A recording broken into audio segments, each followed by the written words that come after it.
पिछले कुछ दिनों से गुलाबगढ़ बाजीमल एरिया में जो सर्च ऑपरेशन चल रहा है, उसमें आपने क्या देखा सर?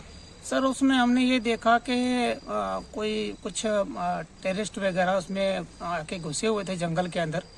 तो वहाँ काफ़ी सिविलियन के घर वगैरह भी हैं। तो शायद उन्होंने सिविलियनों का कोई आड़बाजी लिया तो उन्होंने कुछ बकरवाल गुज्जर लोग वहाँ फंसे हुए थे। तो फिर जब इंफॉर्मेशन दी गई आगे पब्लिक आवाम की तरफ से आर्मी को, तब उन्होंने जाके जो है सर्च कॉर्डन वगैरह किया। और वो जो घुसपैठ थे वो जंगल में घुस छुपे हुए थे।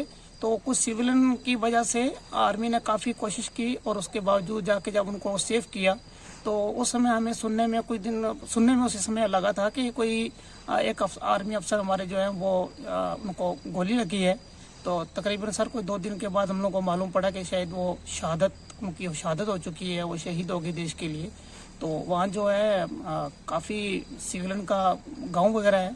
तो उस वजह से काफ़ी जो है मेहनत करके हमारी इंडियन आर्मी ने जो है वहाँ से उनको मार गिराया और हमारे को सफलता मिली। कितने टेररिस्ट होंगे, क्या आपने देखे इस एरिया में? बोल रहे हैं 2 से 3 टेररिस्ट छुपे हुए हैं बाजी महल गुलाबगढ़ एरिया में। तो वो छुपे हुए हैं जंगल की आड़ लेके। तो इसके हवाले से कि वहाँ पे एनकाउंटर करना बहुत मुश्किल है, जंगल एरिया है, इसलिए थोड़ा मुश्किल है।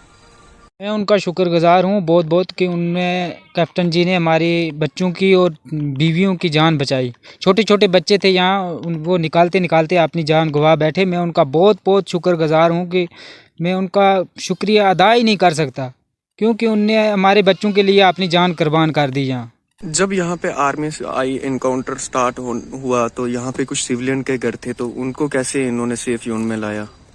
जब आर्मी आई उन्होंने सिविल को निकाला घरों से बाहर। जंगल की तरफ भी आर्मी लगी हुई थी और सिविल को निकाल के बाहर लाया, घरों से भी बाहर निकाल के।